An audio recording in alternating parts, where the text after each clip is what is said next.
Greetings from India. You are listening to the Businesstalk podcast. I am Deepak, your host for today's episode. We are honored to welcome Professor Rakesh Basant, former Professor of Economics and Dean of Alumni and External Relations at IIM Ahmedabad, is our distinguished guest on today's episode. Professor Rakesh Basant is a distinguished economist and the former JSW Professor of Innovation and Public Policy at the Indian Institute of Management Ahmedabad, with teaching experience at leading international universities and consulting roles with several global organizations. He brings a rich blend of academic and practical expertise. His research and teaching spans firm strategy innovation, intellectual property rights, entrepreneurial business models, and the intersection of public policy and regulation. Recent work has explored capability building processes in industrial clusters, foreign direct investment in R&D, innovation internationalization linkages, competition policy, academic industry collaborations, incubation models in higher education, emerging entrepreneurial ecosystem in India, and the strategic and policy dimensions of intellectual property.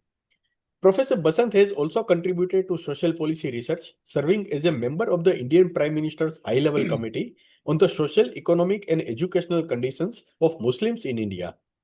Continuing this engagement, his current research examines affirmative action and related issues in higher education. In this episode, Professor Rakesh Basant shares insights from his book, The Black Box: Innovation and Public Policy in India, exploring how policy influences innovation and drives economic growth in the country. It's my pleasure to now welcome Professor Rakesh Basant to the conversation. Thank you, Professor Basant, for graciously accepting our invitation. We truly appreciate your taking the time to join us. Thank you, Deepak, for the kind introduction and for having me on the podcast. Professor, your book takes a broader view of innovation policy, including industry, trade, R&D, FDI, intellectual property, startups, and higher education. How do you define innovation policy, and why is this broad perspective important for India? Yes, I have argued in my book that a broad conceptualization of innovation policy is desirable, wherein all policy instruments that influence firms' innovation and technology related choices are seen as part of innovation policy. In other words, innovation policy should not focus narrowly on policies relating only to R&D or intellectual property rights, but on all policies that can affect competition and access to knowledge sources for firms. Typically, innovation is a response to the competition and enterprise faces and is conditioned by its access to various types of knowledge. Policies relating to R&D support, technology licensing, intellectual property rights, industry, trade, and foreign direct investment can affect innovation activities of firms because they all impinge on the competition faced by the firm and its access to knowledge. In order to effectively utilize such a conceptualization, the policymaker needs to adequately understand the activities the firms undertake to innovate. In the absence of such an understanding, the policy initiatives may not be very effective. For example, the proportion of patentable innovations is very small in our country and in the world at large. And not all innovating firms do formal R&D. They use a variety of sources of knowledge, including purchase of technology from outside, and even some imitation and reverse engineering are critical for them. All these diverse sources of knowledge build technological capabilities of a firm and contribute to innovation in the long run. Therefore, significant policy constraints on specific sources of knowledge are likely to have a negative impact on innovation over time. Similarly, policies relating to trade, industry, FDI, etc., affect the competition that a firm faces, and firms respond to such competition through innovation utilizing different sources of knowledge. Consequently, policies that provide high degrees of protection, especially in the long run, have an adverse impact on innovation.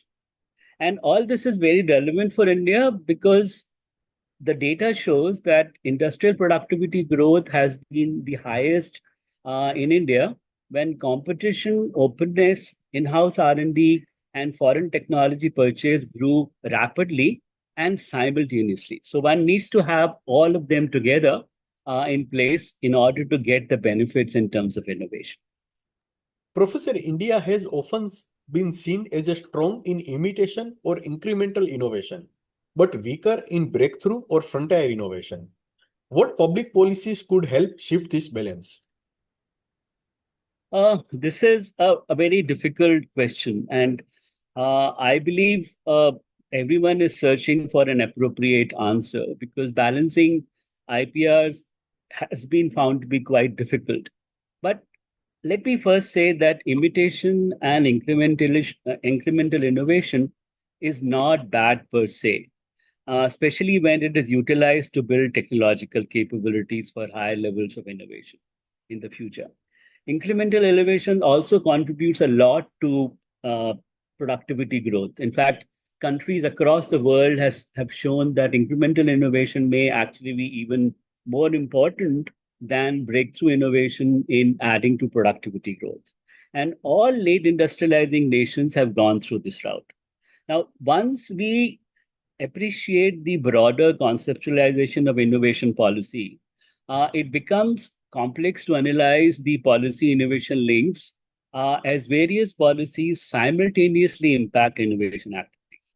But empirical studies consistently suggest that instruments of innovation policy, whether it is trade, industry, R&D, or whatever, are more effective when two conditions are satisfied. One, innovation capability and absorptive capacity of firms are good in the country in which these policies are being implemented. And two, firms operate in an open economy and face competition. All policy instruments that can help achieve these two conditions are desirable for long term growth. And the data that I have used in the book very clearly shows that R&D undertaken by the Indian private sector constitutes only about 36% of the total R&D expenditure in the country.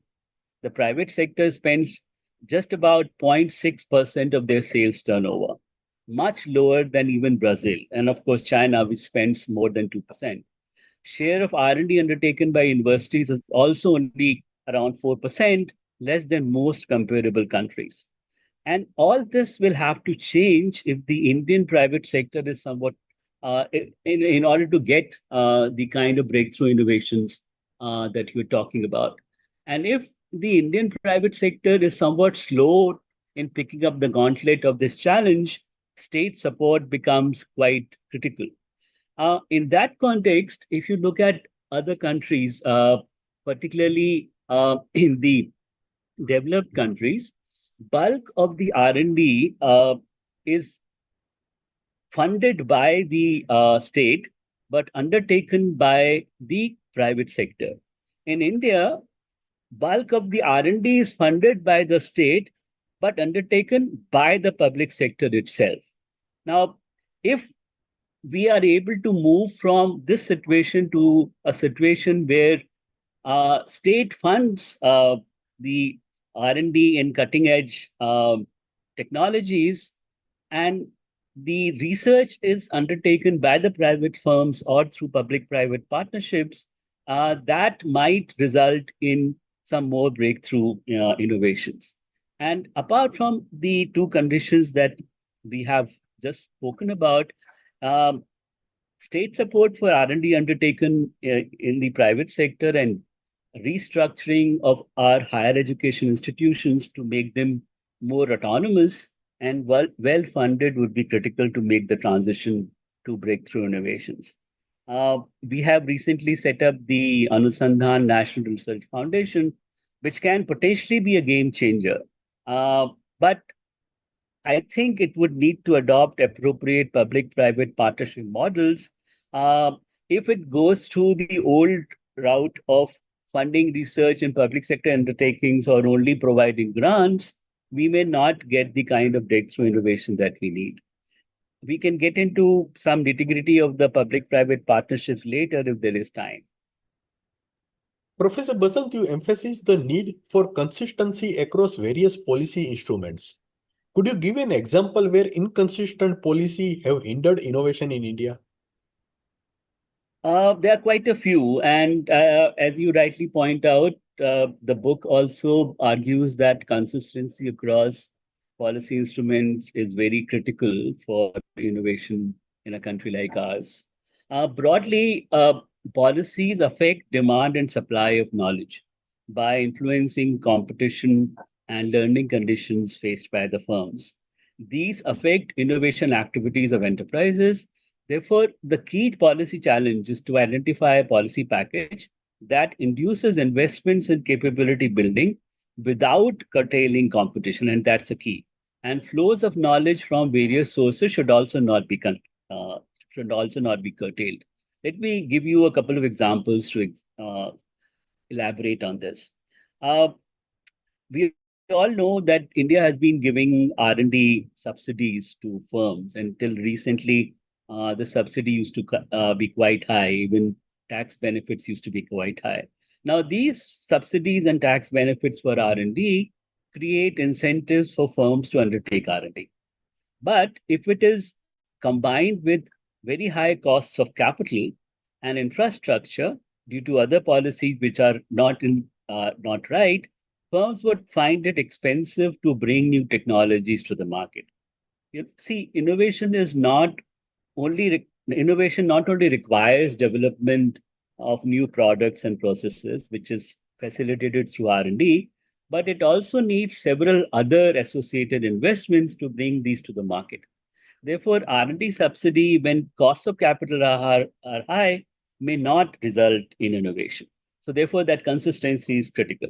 Similarly, a liberal intellectual property right policy may facilitate learning through imitation, but may not result in innovation if policies relating to industry and trade reduce internal and external competition.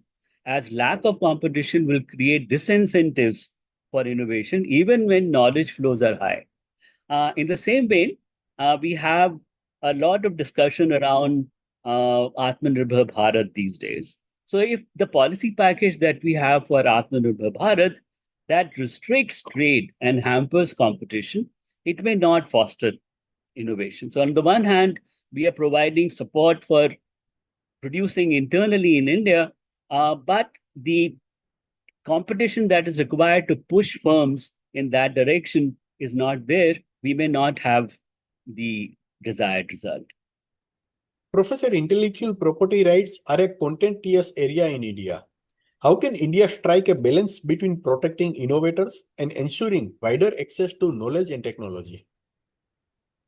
So, this is also an issue which is debated world over, and different countries have tried to do some kind of a balancing act where you provide incentives to firms and enterprises to do R&D through IPRs, and at the same time have policies or clauses in the IP regime to curtail monopolistic tendencies. I think on this issue, India has done a reasonably good job of balancing innovators and consumers' interest. We have used flexibilities available in the WTO framework to frame IP policies that are curtailing that can potentially curtail monopolistic tendencies of the firms that are innovating. Uh, and also providing incentives to innovate. So they are doing a fairly good job of balancing the two requirements. What we need to do is to work a little more on building local technological capabilities that would help us learn better from others' innovations and build on them to generate productivity growth. Uh, because if you have created a situation where IP regimes allow firms to learn from others' patents or other intellectual property rights, you need to have capabilities to learn from them. If our technological capabilities are so low that we can't really understand what others are doing, our ability to learn from them goes down. So the capability to understand what others are doing and learn from them and build on that is very, very critical. So, in that sense, the consistency between IPR policies and policies that affect skills and capability building become quite important, and we need to work on that. Higher education and research institutions play a critical role in innovation. What reforms or investment in education and research infrastructure are most urgent for India? So you're right, higher education institutions are very critical because they build innovation and production capabilities in a country. They also impart relevant education skills, facilitate innovation by undertaking research that can be taken to the market. And they also engage in a large variety of university industry linkages, and the knowledge generated in the university gets uh, transferred to private entities.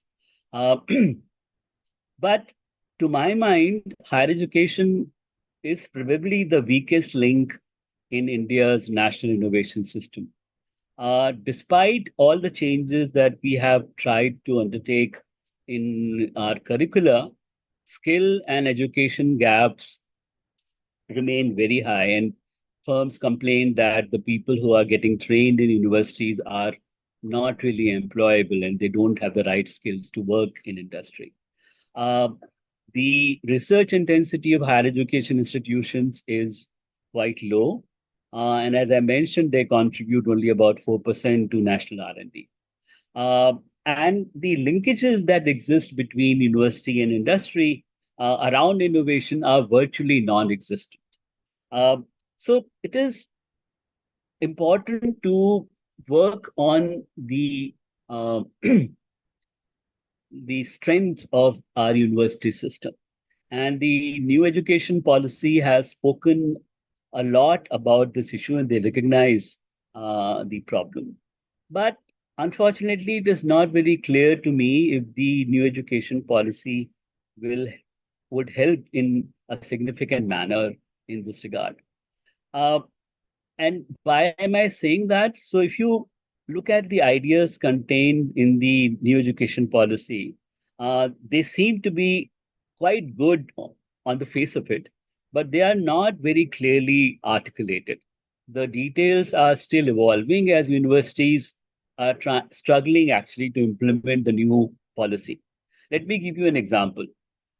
They talk a lot about holistic education and multidisciplinary education in the NEP document, and which is very, very important for innovation because multidisciplinarity is very critical to generate new innovations.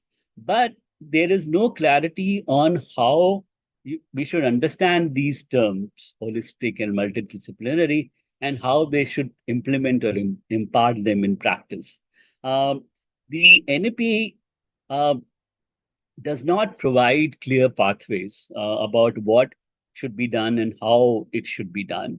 And the critical problem that the universities face is that we all work in silos. One discipline professor or faculty doesn't talk to the other discipline person. And breaking these silos is very important if one wants to leverage multidisciplinarity to generate new ideas and innovations.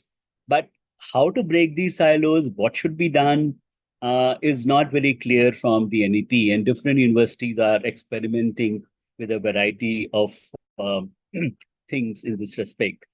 But as universities explore multidisciplinarity in research and teaching, I think we need to do two things. One, provide more autonomy and resources to higher education institutions so that they can experiment. Currently, they lack resources and they are not very autonomous. There is a lot of bureaucracy which curtails their experimentation and autonomy. And number two, we should correct the distortions that we have created over the years in separating research and teaching. You see, what has happened over the years after independence is that with the setting up of CSIR and ICSR, we created standalone research institutions in our country.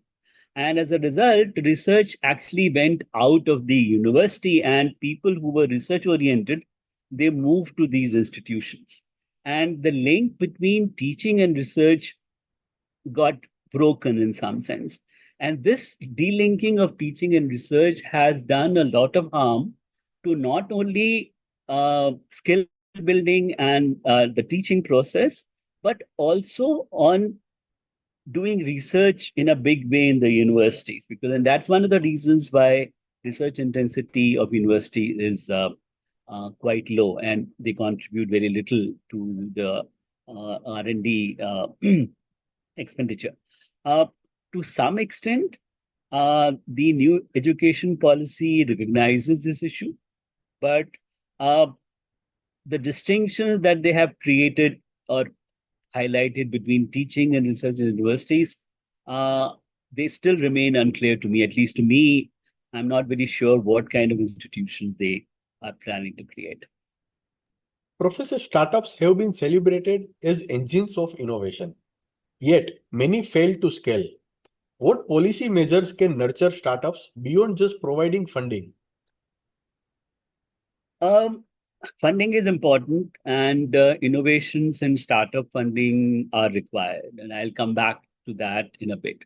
Let me say a few things about incubators first, as it is linked to our discussion on higher education that we just had. Uh, Many incubators and accelerators have sprung up in India in recent times. Most of these have been set up in higher education institutions with the support of the government. But a large proportion of them are not financially and organizationally sustainable. Their long term sustainability is in question, both in financial terms as well as their acceptance in the institutions where they are located. They are seen as an activity, performing activity which is not mainstream. So, efficacy of such institutions is also low in the absence of vibrant local entrepreneurial ecosystem, because they are struggling in remote areas or in areas where no such ecosystem kind of exists. And since the universities are not doing a lot of research and they can't provide other support to these startups, uh, the commercialization of technologies that are being developed, very few of them, that also is becoming very difficult. It's not really an option for these universities. So, what I have argued is that we should um, think in terms of cluster based incubation and acceleration activity. And instead of focusing on one higher education institution at a time, uh, think in terms of higher education institutions which are located in a city. So take co-located higher education institutions with different disciplinary specializations, say an institution in design, institution in technology, institution in management, institution in humanities and social sciences. They come together and collaborate on activities around incubation and acceleration. Now, if we are able to combine institutions in this manner, we can potentially stimulate an environment of a large university that currently we don't have in our country. But a large university is required for this multidisciplinarity, right? So, if you bring them together in incubation and acceleration and other related activities, this can create an environment you are encompassing multiple disciplines. And since innovation and entrepreneurship are multidisciplinary activities, this can be very useful space for interaction across disciplines and can foster an ecosystem for innovation. And this will also provide benefits of economies of scale and scope in acceleration and incubation process, because individually, each incubator and each accelerator of a specific institution has very small number of enterprises. The scale economies are not there. Now, let me get back to the question of finance, which you had raised as a part of this question. Uh, Financing institution innovations is a major concern in all economies, but especially in developing nations like ours. Uh, Innovation, as I have mentioned briefly even earlier, involves investing in new products, processes, as well as complementary assets that are required to take new innovations and technologies to the market. Since finance is needed for all stages, high cost of capital can deter innovation. I've already mentioned that R&D subsidy may not compensate for high cost of capital and infrastructure in India for existing firms. So one needs to have money for not only developing a technology, but money to take it to the market, which requires a lot of other investments. So this kind of a problem of financing is even more critical for startups as they do not have any investable resources of their own, like large firms. And despite recent developments, which are largely positive, gaps in financing of startups sort of still remain, and they continue to curtail the growth of the startups. We have seen a large growth of seed funds and venture capital firms, but they still, to my mind, have not been able to fill these finance gaps. Uh, the government of India had a very good policy of creating a fund of funds of 10,000 crores, uh, which is being implemented by SIDBI to provide funding to the startups. But a very small proportion of this fund has actually been dispersed. The utilization has been quite low. So as a result, money earmarked for startups remains grossly underutilized. And in my view, the underutilization has been there because the government has tried to give the money directly to the startups through some institutions. Um, and here again, I argue that a public private partnership model for fund of funds is more appropriate for high tech and high social impact areas. Such partnerships would reduce the uncertainties, risks, and transaction costs faced by private players. It will also minimize the probability of distortions that government participation can potentially create. That is, if the government is doing it on its own, because they don't have the capability to do that. You need private partners to do that well. My book actually discusses some nitty-gritty issues to implement such PPP models, which we have tried at IIM. Foreign direct investment often brings new technologies and know-how. What role should FDI policy play in fostering domestic innovation capacity? You're absolutely right. FDI can facilitate innovation both by bringing in new knowledge to the economy where they're investing and adding to the prevailing competition. Because once they enter, they provide competition to domestic firms. So, both in terms of bringing in new knowledge to the economy and adding to competition, FDI can play a role, and therefore, a liberal FDI policy can be useful to push innovation related activities among the enterprises in the country. But the positive effect of liberal FDI policies would require policies and conditionalities that result in value addition on the Indian soil so that the knowledge um, which is brought in by the multinational gets diffused.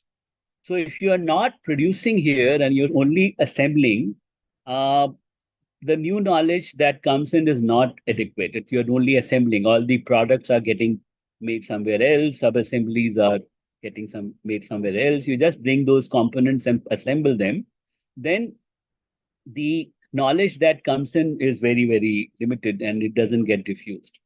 Moreover, multinationals will bring in new knowledge only when they face competition in the Indian market. If they can uh, deal with domestic competition by bringing in low value or low technology products, they will certainly do that. And why should they bring more knowledge to the economy? So they need to face competition in the Indian market.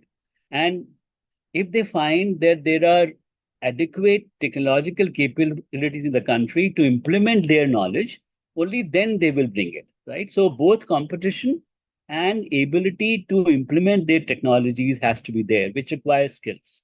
And therefore, one needs to build capabilities through education and university industry linkages so that the multinationals not only bring in their knowledge through it also gets absorbed in the local kind of context. Other firms also learn from it, and so therefore higher education again becomes salient in this process, apart from policies to encourage local manufacturing by multinationals and enhance competition. We seem to be moving in that direction to some extent, but if we focus only on the rhetoric of complete self reliance, it may be counterproductive for innovation because cutting off from other sources of knowledge through trade and all that would curtail our ability to innovate. Combining economics and management perspectives, your book highlights the complexity of policy choices. In your view, which sector or policy area offers the greatest opportunity for immediate impact on innovation in India? This again is a difficult question because there are so many things that one needs to do. But if I have to stick my neck out and suggest some immediate policy focus areas, I would suggest three. One, we have already talked about the inconsistencies across policy. So, what we need to do is to systematically analyze all policies and try to remove inconsistencies so that firms face some competition and also have access to various knowledge sources. Innovation can only flourish in optimal competition and contagion conditions. So, one thing is to remove policy inconsistencies to the extent one can. It's a difficult task, but that's one thing I would suggest. The other thing I would suggest is that we utilize the Anusandhan National Research Foundation funds well by structuring appropriate public private partnership contracts. Uh, the expectation that the private sector would bring bulk of the research funds when they have hardly done any in the last so many decades is misplaced. PPPs or public-private partnerships with the state are providing bulk of the funding, and we have ANRF which can be used in strategic emerging technology areas might result in higher private R&D activity. So the ANRF funds need to kickstart R&D in a big way by providing support to research undertaken by the private sector. And the third uh, is to try and expedite restructuring of higher education with a sharper focus on university industry linkages. This is something which also we have spoken about. Listeners, as we wrap up today's conversation, I want to sincerely thank Professor Rakesh Basant for sharing his deep insights on the intersection of innovation and public policy in India. From understanding how policies across industry, trade, R&D, FDI, intellectual property, startups and higher education shape innovation to the importance of policy consistency and coherence, today's discussion has given us a richer perspective on what it takes to foster a truly innovative ecosystem in India. For our listeners, whether you are a policymaker, entrepreneur, researcher, or a student, there is a lot to take away from today's episode about the challenges and opportunities in building an innovation driven economy. Thank you once again, Professor Rakesh Basant, for taking the time to join us. Thank you. Thank you so much.